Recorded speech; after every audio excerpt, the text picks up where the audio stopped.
Good afternoon, everybody. Today we will start our second session of acute kidney injury, COVID. So, just to summarize what happened during the last session, we talked about the definition of acute kidney injury. We talked about the grading of the severity of the acute kidney injury. What are all the complications that can occur because of acute kidney injury, and how you will manage medically these complications. So today we are going to talk about hemodialysis. The first step in hemodialysis is hemodialysis catheter insertion. So this is the hemodialysis catheter insertion. So today's topic will be on how to introduce a hemodialysis catheter. So the hemodialysis catheter is basically a double lumen catheter, which is 12 to 14 French size, so that it allows the flow of blood very rapidly at a rate which is suitable for the performance of hemodialysis. The catheter is usually inserted into a big vein such as the internal jugular or the femoral vein. So these are the components of a HD catheter kit.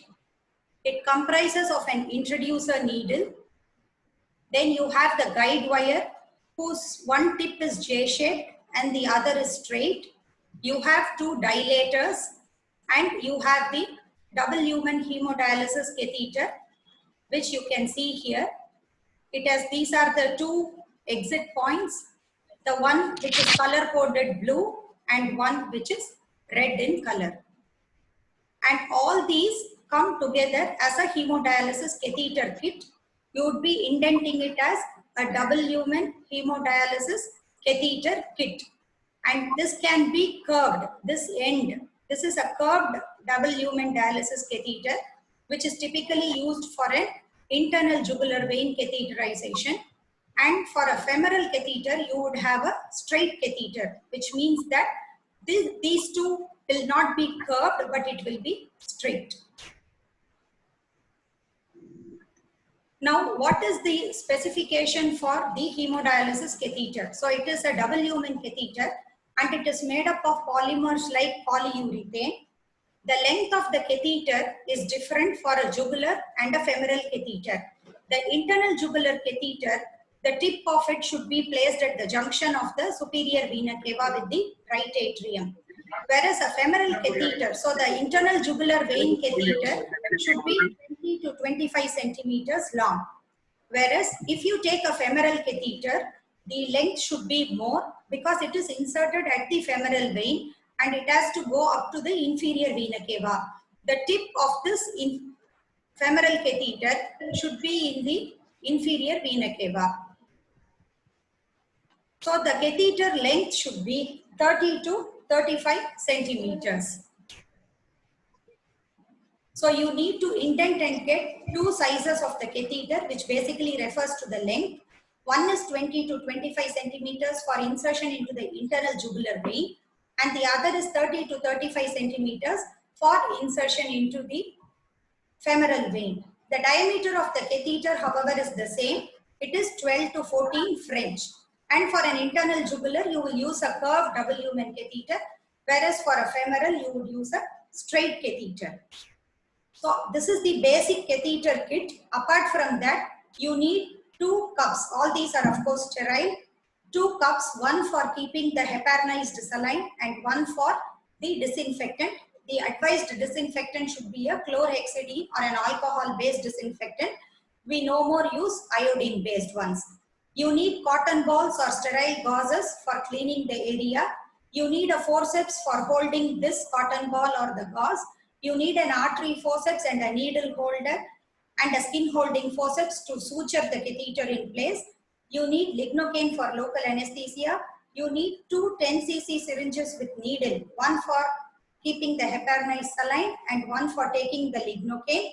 You need heparin, you need normal saline, you need the suture material, you need a needle holder and you need a 11 blade to make a nick.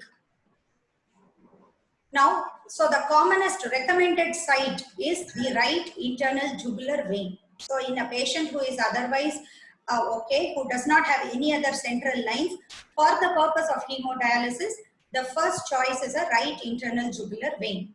The second choice would be the femoral vein. The third would be the left internal jugular vein. And the last choice would be a subclavian vein. As we go through the discussion, you will understand why this recommendation has been made. So if you take the right internal jugular vein, this is the anatomy. Here you have the sternocleidomastoid, which splits into two heads. One is the sternal head. This is the sternal head, whereas this is the clavicular head. So when it splits into two heads, in between you get a small triangle, and it is through this triangle that the right internal, the jugular vein courses along with the carotid artery. So this is the clavicle. This is the clavicular head, the sternal head, and this triangle is the place where we puncture the internal jugular vein. So a person who is lying down, these are the landmarks. He should turn his head to the opposite side so that the sternocleidomastoid is made visible. This is the sternal head, this is the clavicular head, and this triangle which has been drawn. So this is our anatomical landmark for puncturing the internal jugular vein.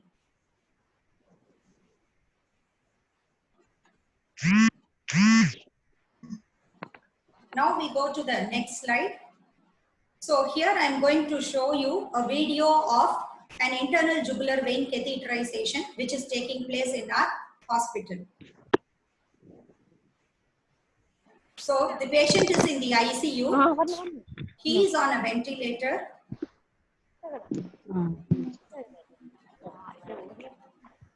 And here you can see that the sister basically would position him in such a way that the external, the place, the triangle which we saw is made prominent. The person who is doing the procedure is at the head end of the patient. In a patient with COVID, you will wear a complete PPE because blood and blood can splash. So you need to completely protect yourself. And this is these are the things which are required. 1 minute.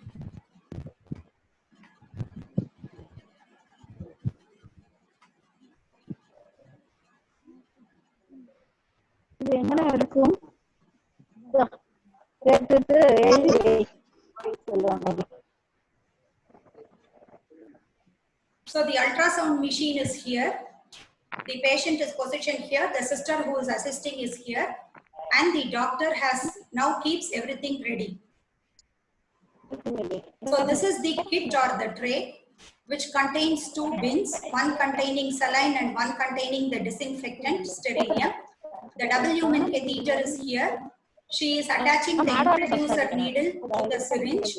You can find the syringe for local anesthesia. You can find the sponge holding forceps, the needle holding forceps, the arterial forceps, the suture material.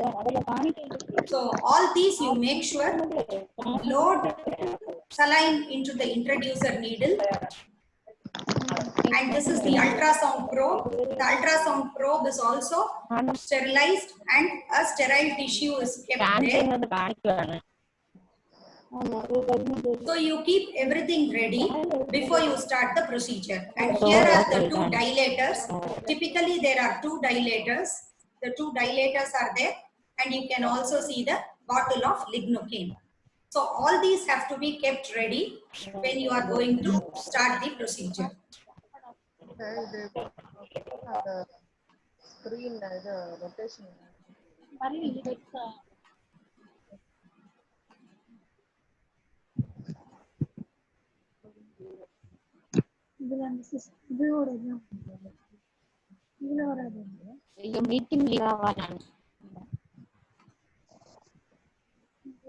So we will go to the next slide.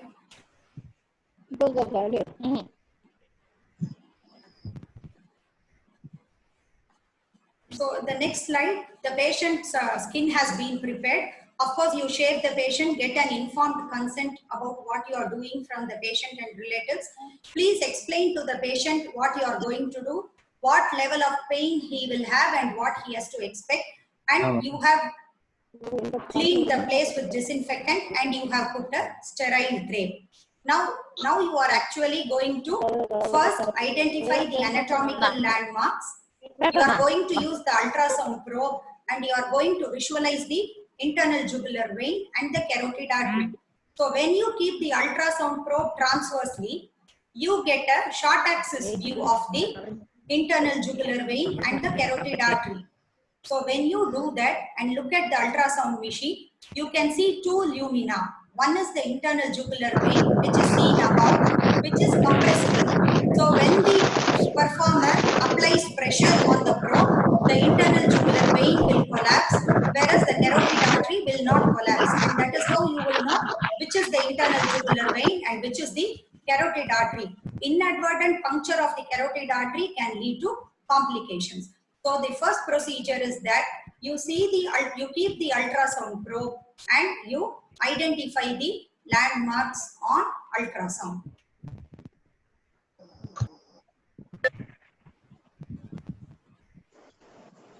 So I request all participants to join the meeting within 5 minutes of the starting, because as the meeting goes on, lot of people are joining, which leads to lot of disturbances.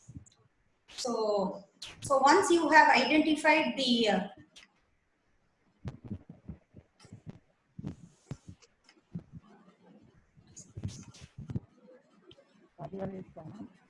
nephrologist.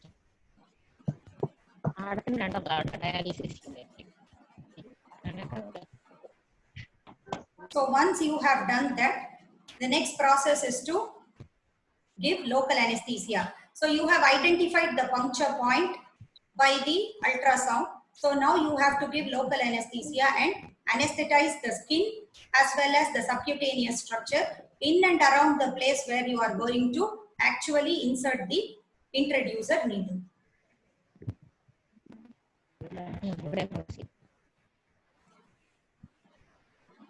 So once the local anesthesia has been inserted, see, this is the video showing the needle going into the internal jugular vein. When you are holding the transducer probe perpendicular to the plane of the internal jugular vein, you get the short axis view.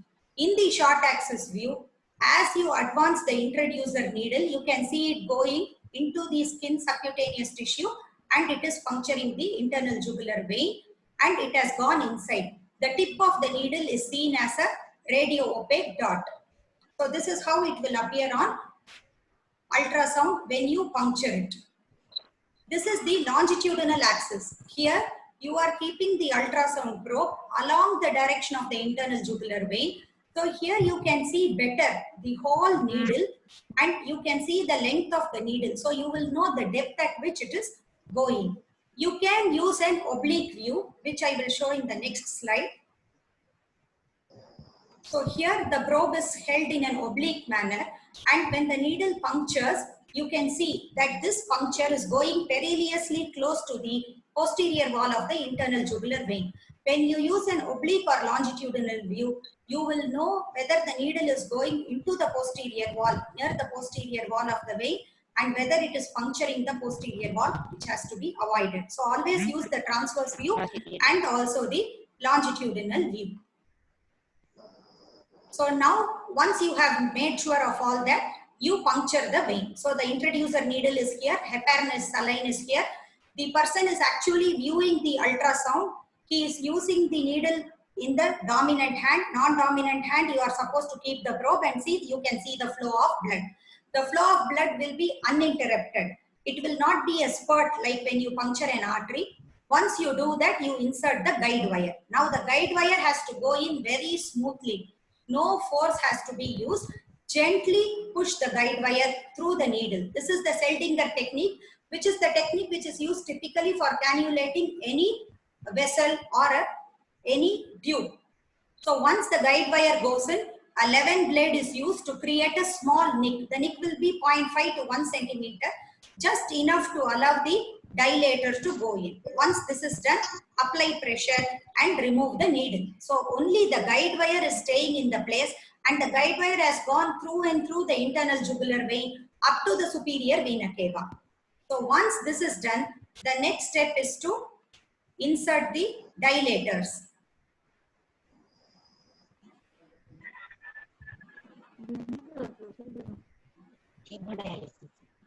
So now she is inserting the dilator. When you insert the dilator, again you should be very gentle. You go into the needle and then give gentle rotating movements so that the dilator advances. And after a few seconds of the whole of the dilator need not go in. We are just dilating the subcutaneous plane so that the catheter goes in freely. So I told you that there are two dilators. One is a thinner dilator which is used first, and then you use the bigger dilator which is used to again dilate the subcutaneous passage through which your catheter should go in freely. Again, when you are using a dilator, use very smooth movements, don't use any force. And when you are doing this, always make sure the tip of the guide wire is seen. The guide wire should always be in your vision. It should not go out. So the second dilator has also been introduced. Again, when you remove the dilator, use rotating movements and slowly remove the dilator. As soon as you dilate, there will be some amount of bleeding from the subcutaneous tissue. Obtain homeostasis with pressure using a gauze. Once you do that, now take the double lumen catheter, and this catheter has two ends. So you advance the catheter over the needle guide wire, and the catheter also is pushed inside the internal jugular vein. When you do that, close the arterial end, which is the red color coded, close that end. The guide wire will come out through the blue end. And as you are doing, make sure you can see the guide wire tip. Always you should visualize the guide wire. And insert the catheter also very slowly, gently, without any undue pressure. The whole length of the catheter has to go in. Once that is done, now you have to remove the guide wire. So again, while removing the guide wire sheath is there. Slowly remove the guide wire gently. No force should be used. Remove the entire guide wire.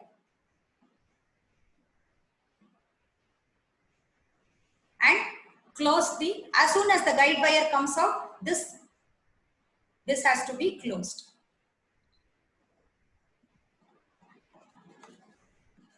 So once you have done that,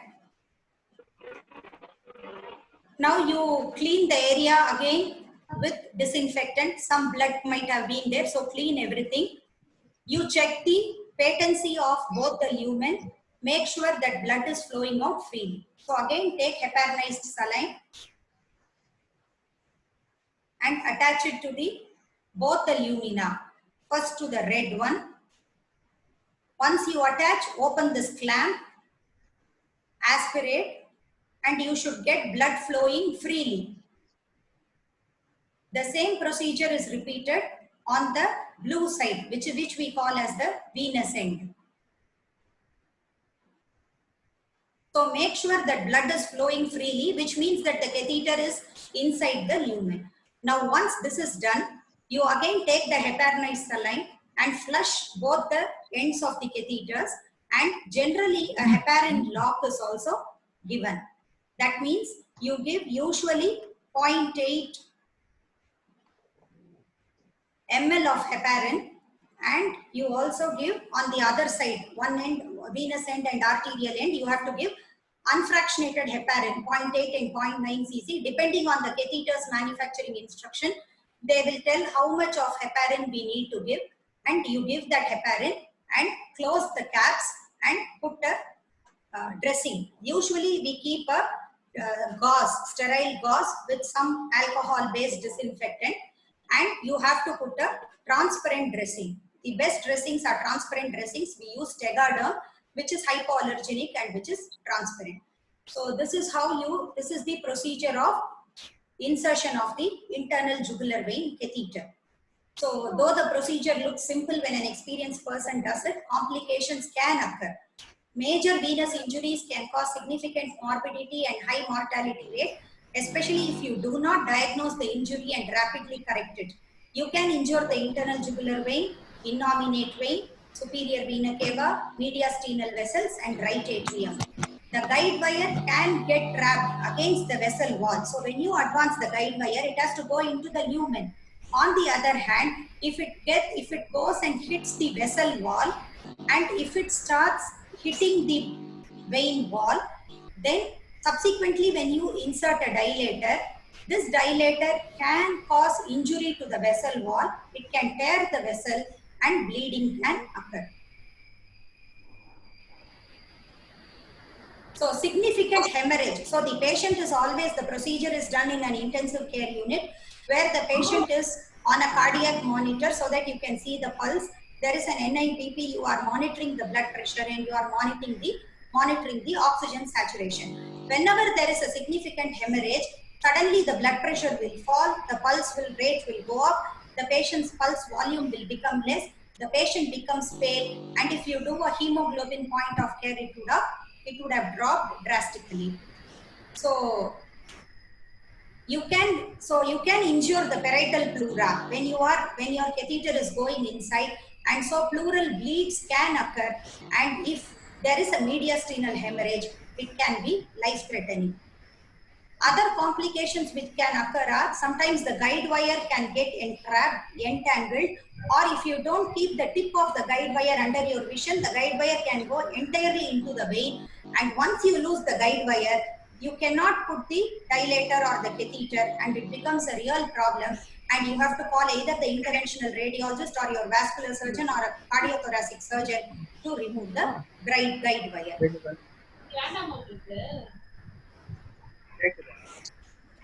So if you place the catheter in the right atrium or the right ventricle, the catheter tip can cause local myocardial irritation, and this can lead to ectopics, supraventricular arrhythmias, and cardiac arrest. So the ideal position is the cavo-atrial junction, the junction of the superior vena cava and the right atrium. Your catheter should not go into the right atrium or right ventricle.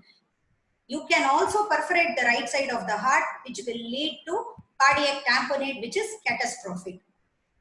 So how will you identify where your catheter tip is? If you are doing, always it is ideal to do under ultrasound guidance.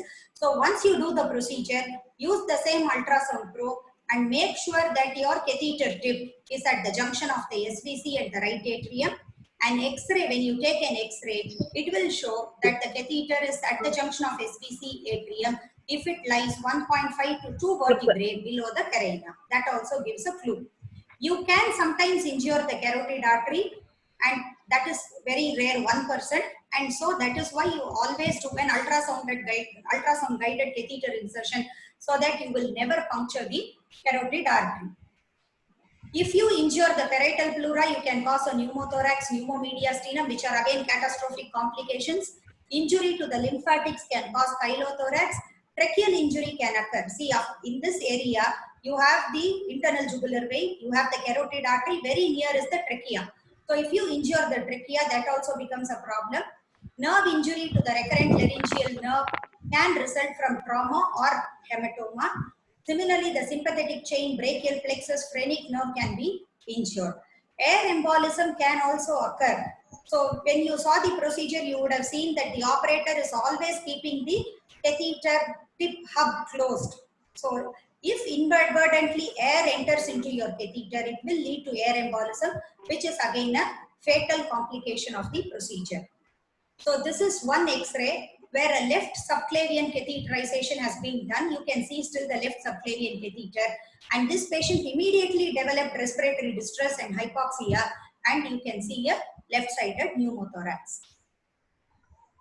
So how do you avoid these complications? In order to avoid air embolism, the patient ideally should be placed in the Trendelenburg position so that the head end is down. When the head end is down, air embolism is less common. Again, the venous pressure is more. So you can see the internal jugular vein very clearly on your Doppler. But if the patient is in pulmonary edema or is on a ventilator and he is very sick, you cannot put the head end down. So in an ideal situation, the patient's position should be the Trendelenburg position. Additionally, all catheter hubs should be closed at all times. And generally, we prefer the right jugular vein because the right jugular vein drains immediately into the superior vena cava, so it is very, very straight course and there is less chance that you will injure any structure, whereas the left goes into the innominate vein and then drains into the SVC, and there can be lot of anatomical variations which if you don't recognize on an ultrasound you can cause injury to the vein. Also, the apex of the left lung is located at a higher level than the right lung. So whenever you do a left-sided procedure, there is more chance of pneumothorax and pneumomediastinum compared to the right. So the preferred site for a dialysis catheter insertion is the right, always right internal jugular vein. This patient whom you saw the video, the operator is doing a left IJV insertion because this patient was very sick and already there was a right central line through which multiple infusions were going. Always have the introducer needle and its tip in your ultrasound field so that you will know where you are puncturing. Always use the long axis also. The short axis is very easy to see. So when you are operating for the first time, you tend to use the short axis. But after you puncture, always use the long axis to ensure non-puncture of the posterior wall of the vein.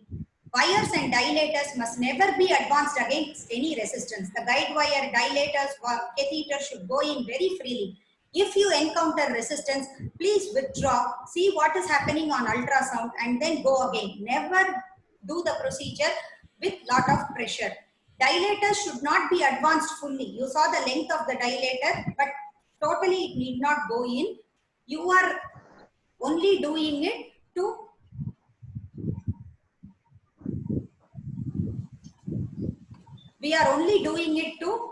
dilate the subcutaneous passage. We are not going to dilate the vein because the jugular vein is a big vein. So make sure the guide wire, dilated and catheter are at all times intraluminal. That is why you must use the long axis. Make sure everything is inside the lumen and not on the walls or tearing the vein.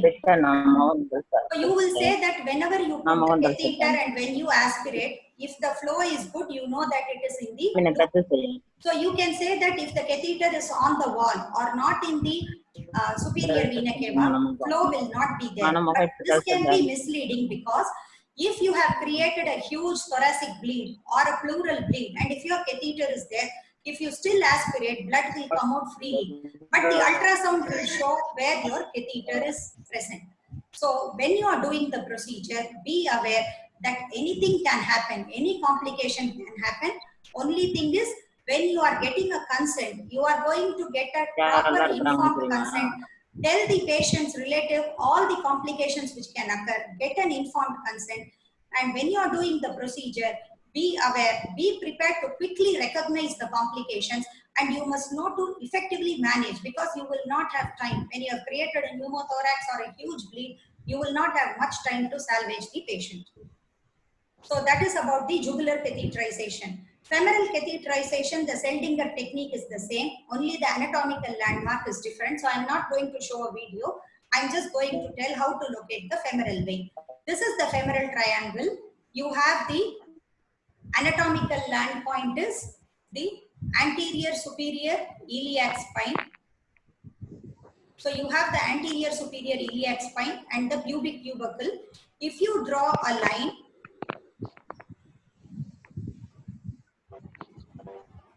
so if you draw a line from connecting the anterior superior iliac spine to the pubic tubercle, the center of it will be the anatomical landmark. So here you see that this is the inguinal ligament, and here you have the femoral vein, femoral artery and the femoral nerve. We have been taught in undergraduate days the mnemonic VAN. The vein is medial, artery is lateral to the vein, and the nerve is the lateral most structure. So this is the anatomical landmark. Keep the patient's leg slightly externally rotated and abducted so that this triangle is exposed well. So this is the anatomical landmark which you will identify. Next, put your ultrasound probe. So the ultrasound probe is put perpendicular to the direction of the vein. So this is a short axis view. In the short axis view, here is the femoral vein and here is the femoral artery. The vein is medial, the artery is lateral. How do you know this is the vein? Apply compression on the skin with your ultrasound probe. The vein will collapse. So the operator has applied pressure and you don't see the vein. you cannot collapse an artery. So this is the femoral artery, femoral vein. The only complication in a femoral puncture is injury to the artery or the vein. You do not have the pleura, you do not have the mediastinum, you do not have the cardiac structures. So from that point of view, this is a relatively safer procedure. And for an acute kidney injury, especially in a COVID situation, the patient would need dialysis for a very, very short time. Once the patient goes into an AKI, it's a really do or die situation. And so the dialysis requirement would be for a short duration, for which a femoral is good. And inexperienced operator would prefer a femoral rather than a jugular. When you're doing a jugular, the complications are more. So this is again the procedure is the same, preparation is the same, only the catheter length will be longer, around 35 centimeters, and you prefer a straight catheter rather than a curved catheter. So using the same Seldinger technique, introduce the introducer needle, and the needle tip is in the femoral vein, which you can see by the ultrasound.